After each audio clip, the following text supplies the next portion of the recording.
Notice how they announced BlizzCon like a day after the Overwatch 2 PvE news drops? To try and play the media and turn negative publicity into hype over the return of BlizzCon. Okay, let's talk about Activision Blizzard. For those of you newer to the channel, my initial early roots were in World of Warcraft. I played the game for about 10 years. It was a big part of my gaming interest, and I loved Blizzard games. StarCraft 2 was the only esport I ever really cared about. I dipped my toe into Diablo 3, and despite not being a big fan of ARPGs myself, I actually quite liked what I played of Diablo 3. I dumped many hours into Hearthstone, even some into Heroes of the Storm despite not liking MOBAs. Because Blizzard had this air about them, where even if they made a game in a genre I didn't traditionally like, that certain charm was just added to every game they made, and it turned it into something I enjoyed. But those early games that I played in Overwatch, they were fun, because the game just had that air to it. Remember all those characters cinematically dropped? For Hanzo, Bastion, Reinhardt, Winston, etc. They were so high quality that it made me excited for a story mode, only to be disappointed upon hearing there wouldn't be one. The nature of the multiplayer, stemming from lack of consistent variety in the modes, to the progression being relegated to RNG loot boxes, on top of being a hero shooter, eventually eroded my interest in the game over time until I stopped playing it. But I still sort of kept up with the competitive scene. Overwatch 2 was announced, and one of its signature selling points was the single-player mode that I had always wanted, having character progression and just sounding like an entertaining time. And recently it had been announced that the single player that was advertised has been scrapped in lieu of a series of story missions which just sound like table scraps in comparison to what was promised. Now, I'm not mad at another promise or advertisement from Blizzard being either underdeveloped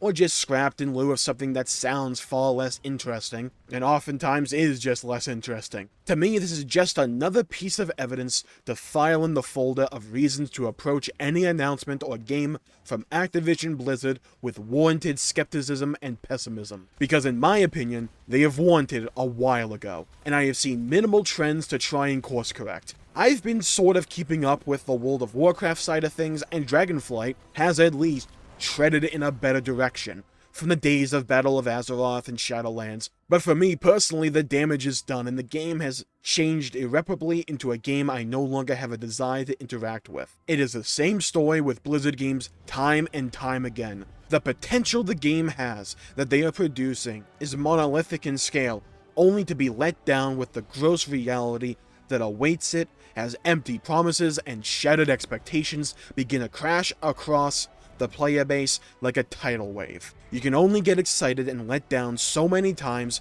until you can't be let down anymore because you weren't excited to begin with. Plenty of people still play these games. People are allowed to enjoy things, and hey, no sweat off my back, you do you. But do not be surprised that after continued support that a company repeats exactly what it always does. I lost most interest in multiplayer games when a very simple, undeniable truth set in for me. And that is, despite the gross monetization that had been infesting the industry at large, people simply didn't care, and are willing to sacrifice what was once considered central pillars of the experience on the altar of monetization to justify the game being free to play, despite the end result being a lesser experience than what came before, as a direct result of the modern day monetization mechanics. As an example, but not the only example, cosmetic progression used to be an interesting connecting thread guiding choices and decisions by the player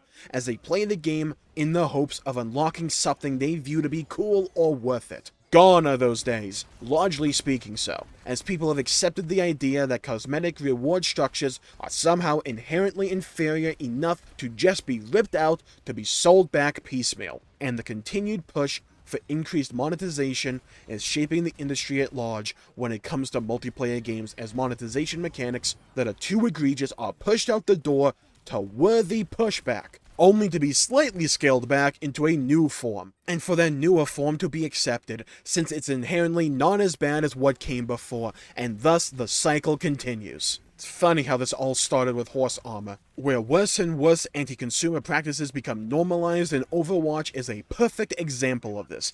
A game that really helped to spearhead the loot box phenomenon that overtook the industry, and it transitioned towards battle passes with Overwatch 2, a system that has been so ingrained and normalized at this point, largely off the back of the notion that it isn't as anti-consumer as a loot box. Whereas if battle passes were largely incorporated before the days of loot boxes, similar arguments would have been brought up against battle passes, as a way to limit the player agency of the progression and being forced to go on a singular path of progression predetermined to you by the developers. And if you get a premium battle pass, then you're just paying to be time-gated from your actual things that you bought. Is it any wonder why these practices persist? Because enough people are willing to spend enough money to justify their existence in the first place. Look over to World of Warcraft, by the same company, mind you, a game that in my opinion was going down the drain in nearly every aspect with Battle for Azeroth and Shadowlands, only to be course-corrected and salvaged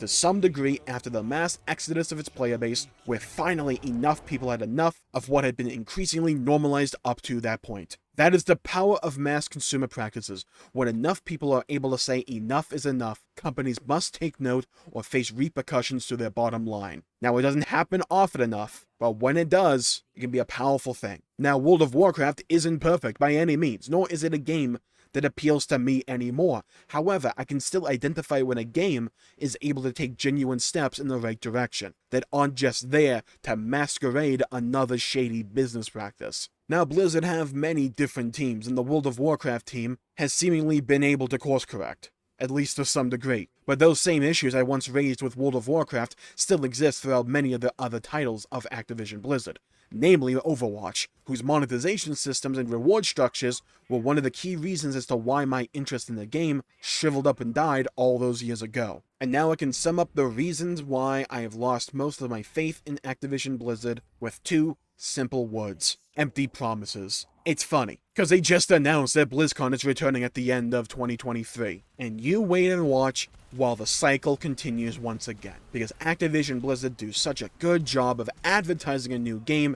and garnering anticipation and excitement for it, but then the post-launch support, and even sometimes the launch support, that is woefully lacking, creating subpar experiences I just simply no longer enjoy, and they come into play. I haven't really followed Diablo 4, but from what I am hearing from the beta, the game is pretty polarizing. I do hope the game pans out to be really fun and a return to form. I'm not going to root for any game's downfall, and I hope people are able to enjoy them to the fullest. But my concern is the post-launch support, and what will Diablo 4 look like down the line. But hey, it's not like we've been down that road before though, right? Now, why am I talking about this? Normally on this channel, I tend to focus on games and series that I'm excited about, or that I'm overall optimistic for, because for me, every now and then, a reminder is in order, that a discerning consumer eye is a must to ascertain when pessimism and skepticism is warranted. Because I like being excited for new releases. It's part of my enjoyment of an overall product. I like getting excited by trailers and such before a game that I'm looking forward to comes out. It just makes more positive experiences for me. But a skill I have honed and refined over the years is when and what series and companies warrant optimism, and which ones sadly don't. Blizzard used to be a company that warranted optimism, because time and time again, they would deliver on incredible games, but in my opinion, and for my own preferences, those days are long gone, and they now have morphed into a company that warns pessimism for me, where from now on, I need to see it to believe it, and then I need to see it again to make sure I wasn't hallucinating. Some steps are being taken in the right direction, especially with games like World of Warcraft, but to me, it's moments like Overwatch's 2's PvE announcement, or Diablo Immortal, or Warcraft 3 Reforged, or just looking at the state of StarCraft 2 and silently crying in the corner, that remind me why being a smart consumer is knowing when to not let your excitement cloud your better judgment. And if you still enjoy Activision Blizzard games, power to you. You are able to derive pleasure and excitement from something that I am no longer able to. But when over the course of years and countless moments and decisions just like this, when you wonder why we get announcements like this, know that the reason they happen is because they view it as profitable, or they won't lose as much money, because enough people are willing to spend enough money to justify this business decision. And sure, people are just people at the end of the day, and mistakes and mishaps happen, and I can understand that. That's all well and good, but in my opinion, this feeling of disappointment is one I feel far too often with this company to justify feeling any sort of positive emotion going forward without ample evidence to the contrary. And if equipped with this reality, you still desire to play their games and can experience positive emotions with them or moments, I'm glad for you, because your preferences may differ from mine, and my preferences aren't any more correct or incorrect than yours, because they are just subjective criteria at the end of the day. We like what we like, and that's what makes the video game industry so complex and interesting, in my opinion, as numerous different experiences come out all the time targeting different preferences, and it's in those varied experiences we may find something new that we may enjoy. I have largely moved on to other series and games that do generate those positive emotions that I crave so much. Just sometimes I need to be reminded of what can happen in this industry, and sometimes a grim reminder of the reality before us is necessary to maintain a series of smart consumer practices and mindsets so that we can choose to invest our time into games we actually enjoy instead of those we do not. And with that, I thank you all for tuning in. My pleasure making the video. I hope you enjoyed it, and if you did, please leave a like and subscribe. It really helps the channel out and helps support future content, and I greatly appreciate it. And hit the bell icon to be notified when I upload and stream in the future. And leave a comment down below with a game or series that you once loved and cherished that is no longer what it used to be to you. I'd love to hear your stories. Stay safe, have a great day, go play some video games if you can, and as always, I'll see you all next time. Bye bye, everybody.